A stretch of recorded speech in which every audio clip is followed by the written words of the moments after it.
Luc, bonjour. Bonjour Karine.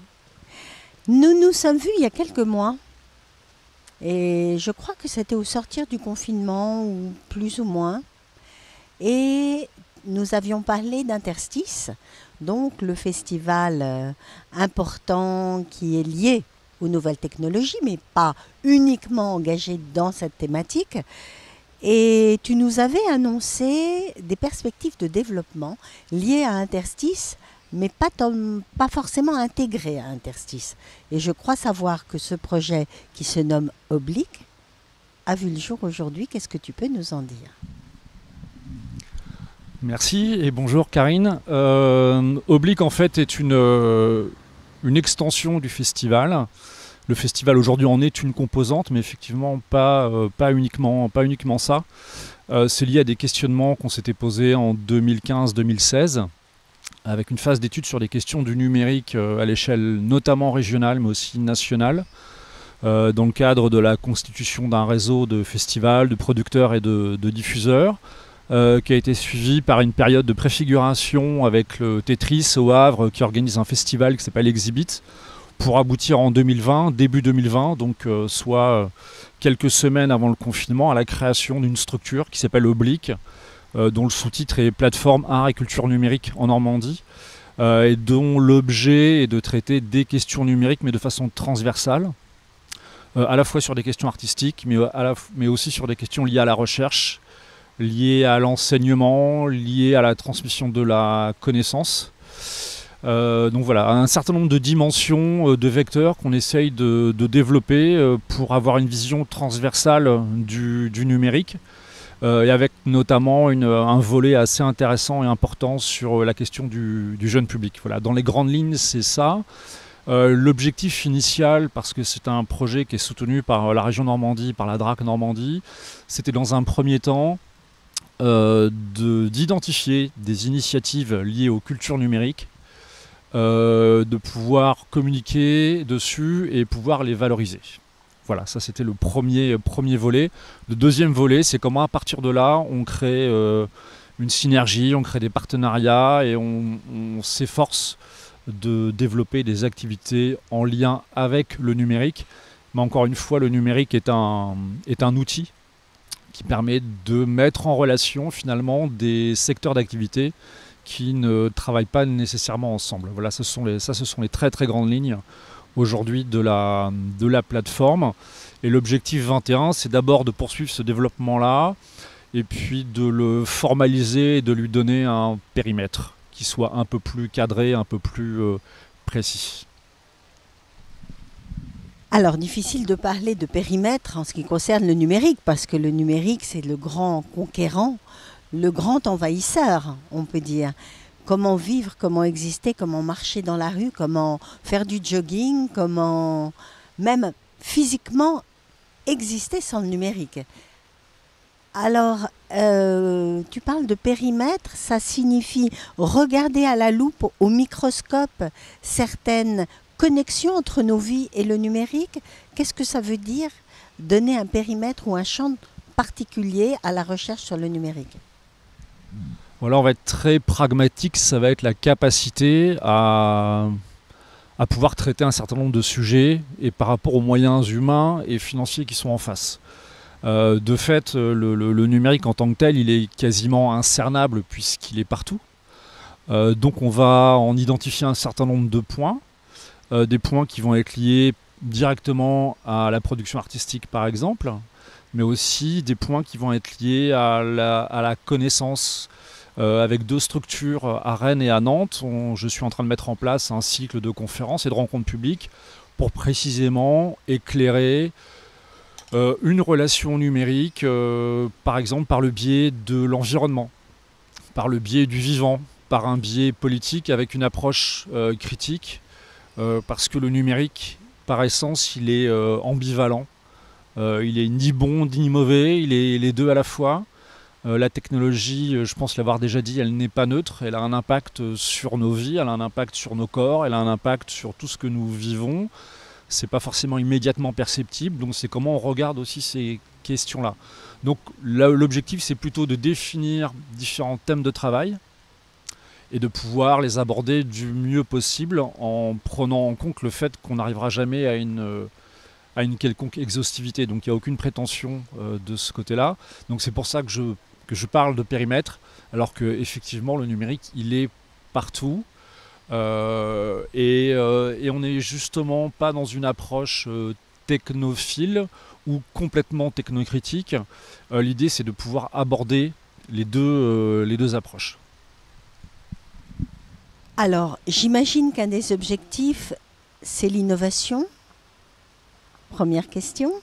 Ensuite, face aux moyens considérables qui sont ceux des, je dirais, des GAFA et pas seulement, face à ces moyens considérables, des petites entreprises ont-elles une marge de manœuvre par rapport à des développements innovants, ou est-ce que finalement aujourd'hui la grande difficulté c'est justement d'inventer, de créer, d'échapper et d'aller soit en marge, soit au centre, mais de manière qui fasse exploser un tout petit peu les repères et les canons, la manière dont le goût et la pensée sont façonnés. Alors première question, est-ce que l'innovation est au centre de la démarche d'Oblique? Et deuxièmement, comment aujourd'hui, quels sont les moyens possibles pour les petites entreprises, les petites structures, des structures qui ne sont pas omnipuissantes, justement d'avancer du côté de l'innovation? Bon, alors là, c'est très très compliqué. S'il y a innovation, elle serait le résultat d'un travail entrepris depuis plusieurs années, mais en tout cas, elle n'est pas formulée ou avancée de cette façon-là. En revanche, je pense que de fait, à travers Oblique, on innove en matière d'organisation et de façon d'aborder la question. C'est l'endroit où on est. Alors c'est un endroit qui est extrêmement modeste, mais qui nous semble être nécessaire. Comment on peut se positionner ensuite? Évidemment, on reste dans un champ culturel et dans un champ artistique, donc on ne se positionne pas comme un David face au grand Goliath.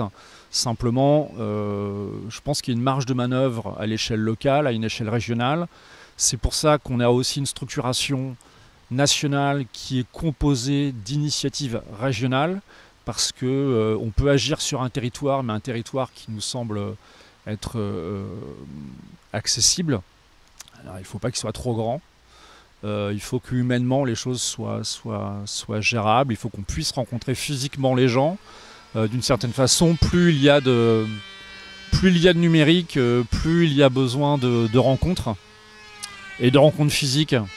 Alors évidemment, dans cette période de confinement, post-confinement, de présentiel ou pas, c'est compliqué.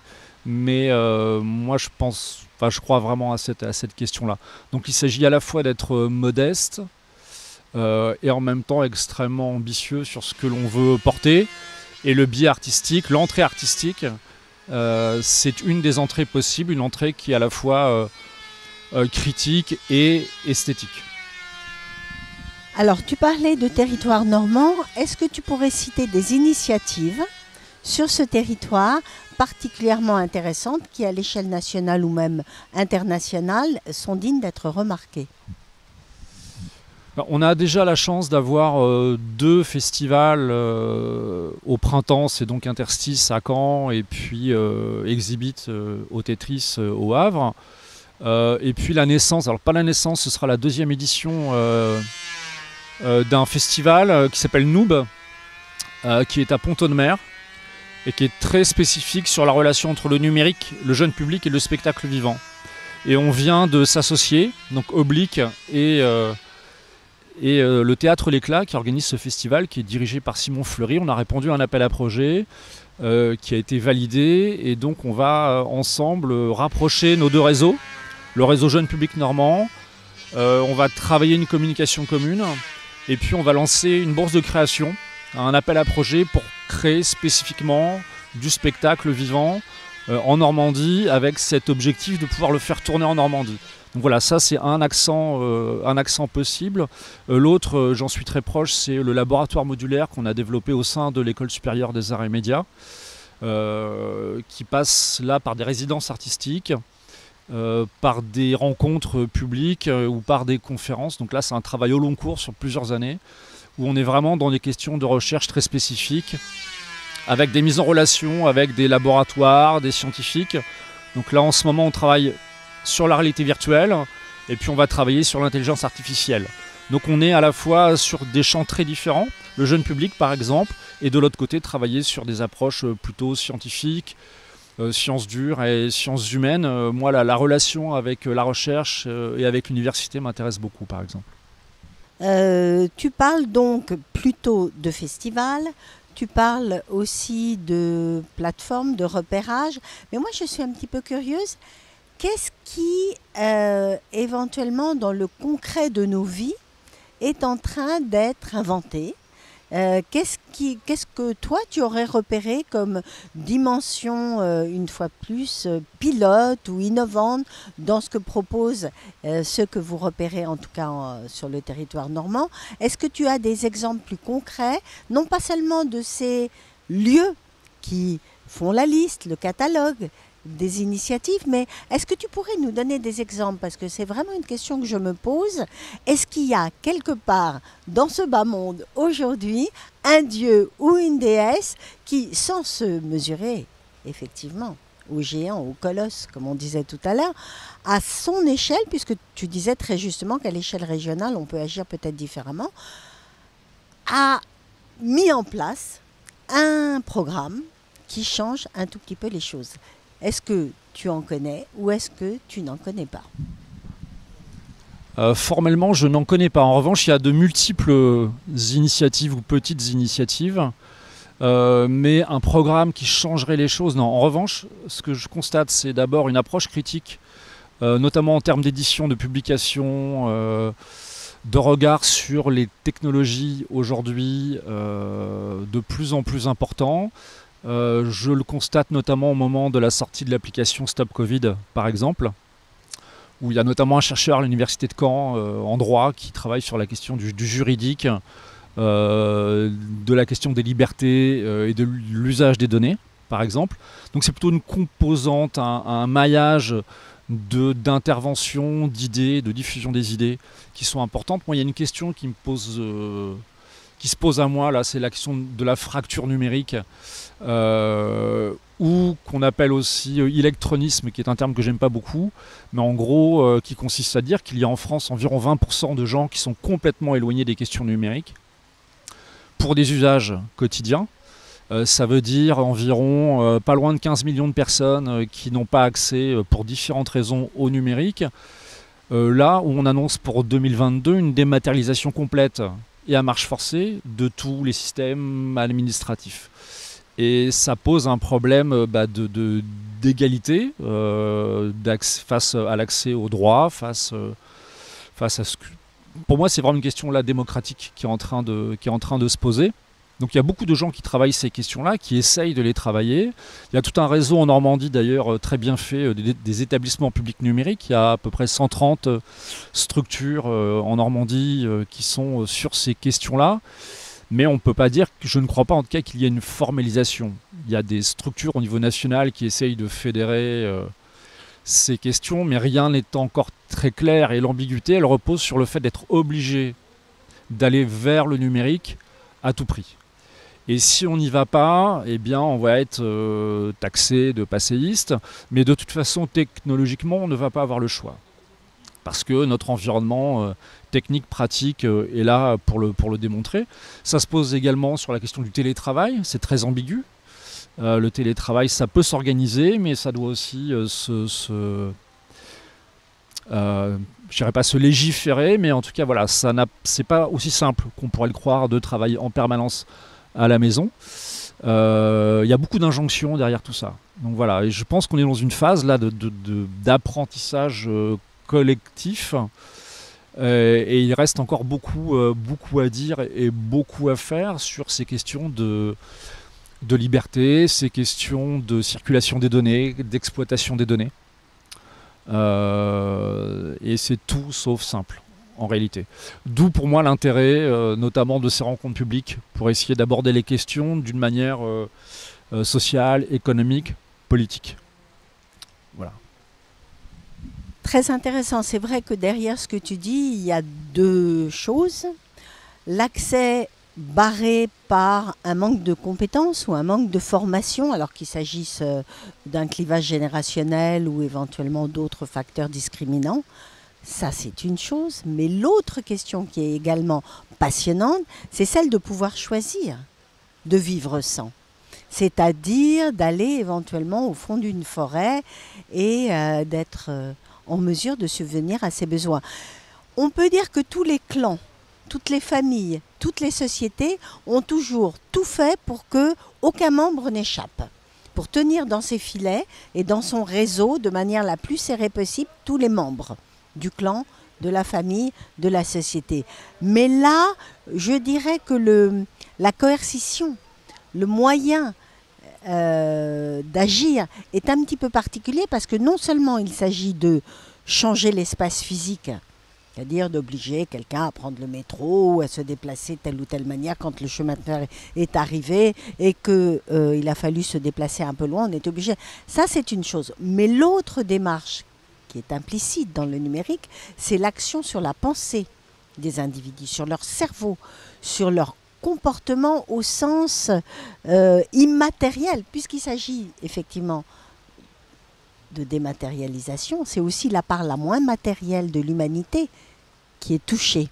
Donc, est-ce que tu pourrais éventuellement développer un tout petit peu ce qui est fait, à la fois, tu parlais de ceux qui n'ont pas accès au numérique, donc par rapport à l'injustice sociale dont tu parlais, la discrimination, mais éventuellement, quelles sont les avancées et quelle pensée utopique éventuellement on pourrait construire pour imaginer qu'il y ait une résistance, j'aime pas ce mot parce qu'il est tellement galvaudé, mais une position qui permettrait collectivement de ne pas aller dans le sens indiqué par le numérique.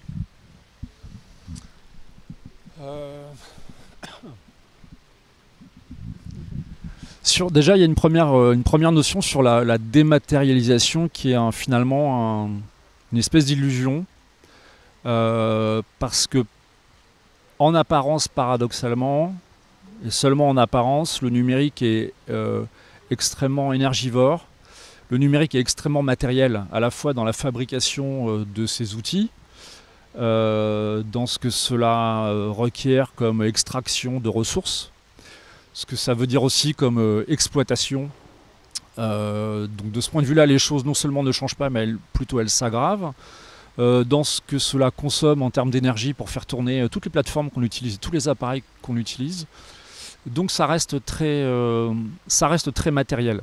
Et cette histoire de nuages, de dématérialisation, finalement, c'est une manière très habile des GAFAM de nous vendre quelque chose, en fait. Et en réalité, c'est précisément matériel. Et on s'en rend compte aussi sur des questions politiques. Pour moi, un des tournants, c'est Cambridge Analytica avec Facebook, par exemple. Parce qu'à un moment donné, on vivait encore, j'ai l'impression, jusqu'en 2013, 14, 15, sur une espèce d'angélisme où le numérique, il y avait cette question du solutionnisme technologique, allait nous libérer et que les startups et la Startup Nation allaient nous apporter beaucoup de promesses et des promesses qu'elle allait pouvoir tenir. Et puis avec Cambridge Analytica, il y a une espèce de bascule où là, enfin, des structures ou des auteurs critiques commencent à pouvoir se faire entendre. Je pense à une structure comme la Quadrature du Net, par exemple, ou un livre récent qui s'appelle Contre l'alternumérisme, qui est vraiment intéressant parce qu'il met aussi à jour nos ambiguïtés et notre ambivalence. L'ambivalence, c'est quand on traite de numérique à oblique ou quand on fait de l'art numérique. Est-ce qu'on n'est pas, malgré nous, même si on veut avoir un esprit critique, est-ce qu'on, malgré nous, on ne fait pas la promotion finalement de cet environnement-là? Alors on pourra toujours dire que cet environnement, on ne peut pas y échapper. Ça me paraît quand même extrêmement difficile, mais voilà, rien non plus n'est gravé dans le marbre. Ce qui est certain, c'est que ça nous touche tous au quotidien, et même ça, c'est très difficile à faire passer. Moi, j'essaye d'être optimiste, mais je ne me fais guère d'illusions. Donc c'est pour ça que pour moi, l'espace critique, il est fondamental. Et puis l'action après, elle est je dirais qu'elle est localisée, mais malheureusement, pour être capable, entre guillemets, de résister à ces approches-là, il faut déjà avoir un certain bagage et une certaine connaissance. Et en fait, j'ai peur qu'on en soit très très loin. Alors, je vais te demander, puisque le temps nous est compté, ça va très vite, parce que le sujet est immense, c'est un océan matériel et immatériel. Est-ce que tu pourrais nous donner deux visions, l'une utopique, l'autre dystopique, par rapport à un futur proche, avec cette dimension des mutations de plus en plus rapides de cet outil numérique? Moi, ce serait en fait ni l'une ni l'autre, parce que l'une comme l'autre, l'utopie et la dystopie, elles sont extrêmement, comment dirais-je, influencées par la fiction. Si je prends le cas par exemple de l'intelligence artificielle ou de la robotique, où il y a beaucoup de scénarios dystopiques où l'intelligence artificielle viendrait nous supplanter, alors c'est ce qu'on appelle la singularité technologique. Il y a beaucoup de gens qui s'en font l'écho, moi j'y crois pas un seul instant. Je pense qu'on est simplement dans une continuité, mais une continuité qui est un peu plus violente et un peu plus rapide, et qui ne fait qu'exacerber finalement les relations, les antagonismes existants. Donc s'il y avait une dystopie, ce serait, je dirais, le renforcement des inégalités. L'autre inquiétude, elle est plus d'ordre là très pratique et très démocratique. Ça va être le cas avec les élections avec Trump. Par exemple, de voir comment à une échelle internationale, on sait déjà qu'il y a des groupes qui essayent d'influencer ces élections-là. Donc ça, pour moi, c'est du pragmatisme. Après, il y a la question du travail, le quotidien du travail, nos libertés au quotidien. Donc c'est pas une vision dystopique et catastrophiste, c'est simplement qu'on va continuer à subir cette influence-là, et que ceux qui perdent déjà vont perdre encore plus. Et ceux qui gagnent déjà vont gagner encore plus. Il y a ceux qui vont pouvoir s'adapter et ceux qui ne pourront pas s'adapter. Alors, pour moi, une vision, je dirais, française, républicaine, européenne, serait de pouvoir travailler ces questions-là. Je suis plutôt pessimiste. Et à l'inverse, cette utopie où le numérique nous apporterait toutes les solutions, ça ne se présente pas très très très bien. Je ne dis pas que ce n'est pas possible. Je pense qu'il y a plein de solutions locales, régionales, il y a plein de choses à faire. Peut-être même qu'on pourrait utiliser le numérique comme une arme, comme un moyen, comme un outil. Mais je ne me fais guère d'illusions, en fait. Alors si on voulait quand même terminer sur une note plutôt optimiste, donc j'aime bien me faire l'avocat du diable, ce serait de dire que malgré tout, l'homme étant depuis sa naissance, si tant est qu'il soit apparu un jour, peut-être qu'il est éternel dans les deux directions, étant capable de faire le bien, capable de faire le mal, il n'a jamais été aussi proche de pouvoir faire le bien, mais qu'il ne pourra pas se défendre éventuellement contre cette pulsion de faire le mal. Mais l'utopie, ce serait de se dire peut-être qu'il y a un changement profond, mais vraiment profond du logiciel et du programme humain qui pourrait advenir malgré nous grâce à ces augmentations de l'esprit et du corps. Peut-être. Ce serait pour terminer sur une note moins pessimiste que celle de Luc Brou. Merci Luc Brou. Et jamais 203, c'était la deuxième fois. Peut-être y aura-t-il une troisième fois.